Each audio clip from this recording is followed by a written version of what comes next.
some tourists who visit communist-run Cuba, the limits on internet access are actually an added attraction. They can finally switch off their smartphones and relax for a bit. But for Cubans who actually live on this island, it's an increasingly frustrating fact of life. They're desperate to get connected. So it's no surprise that there's long queues at phone offices like this one all across Havana. The government has just started permitting people to have email on their mobile phones, and as you can see, the demand here is pretty big. But it's just email for the moment. There's still no access to the internet on phones here. So why do you want email on your phone? Mail is cheaper than phone calls, but it's also because we want to progress a bit more and to have the same as the rest of the world.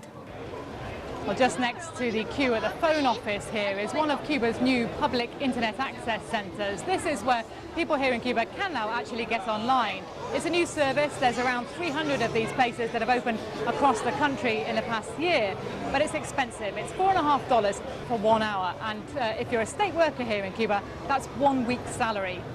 One thing you notice here in Havana is the growing number of people who have smartphones. They're pretty expensive, so in a lot of cases they've been brought in by friends and family who live abroad. And of course, normally you'd need to be hooked up to the internet to use one of these. But here in Cuba, people are pretty ingenious, and if you look at the average smartphone, you'll find it's packed full of offline applications.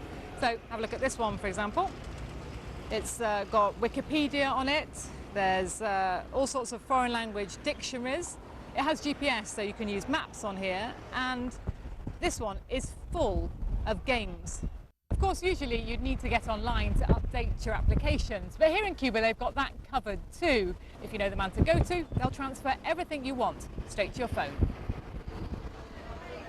And I've come to this cafe here in Havana, and as you can see from my laptop, there's no wireless network here, just like pretty much everywhere in Cuba, in fact. But what I do have is a flash drive, and for a small fee here you can get this loaded with all sorts of things: films, TV series, and printed material too. So let's have a look what's on this one. And it's full of magazines and books. There's El Economista, the Spanish Economist, and on a rather different note, look at this, here we've got last month's edition of Cosmopolitan in Spanish.